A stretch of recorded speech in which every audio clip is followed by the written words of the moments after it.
இன்னும் எந்த பதிலும் இல்லை. இப்படியே இன்னும் 6 மாசம் கடந்துருது. இப்படியே போயிட்டு இருக்கையில அமைதியா இருந்த 3வது முனிவர், கொஞ்சம் வாயை மட்டும் இருக்கிறீங்களா, இப்படியே வளவலன்னு பேசிட்டு இருந்தீங்க, நான் வேற எங்கேயாவது போய் தவம் பண்ணுவேன் அப்படின்னு கோவமா பேசிடுறாரு. இந்த 3 ஞானிகளும் கண்களை மூடி தியானம் பண்ணதுக்கு பதிலா மனசை மூடி தியானம் பண்ணியிருந்தாங்கன்னா இந்நேரம் இறைவனையே அடைஞ்சிருக்க முடியும்.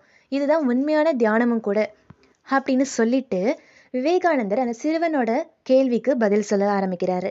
மன அமைதி பெறறதுக்கான சிறந்த வழி அப்படின்னு கேட்டா மற்றவங்களுக்கு சுயநலம் இல்லாம உதவி செய்யறது தான். உன் வீட்டை சுத்தி இருக்கிற ஏழைங்க இல்லாதவங்களுக்கெல்லாம் உதவி செய்யி.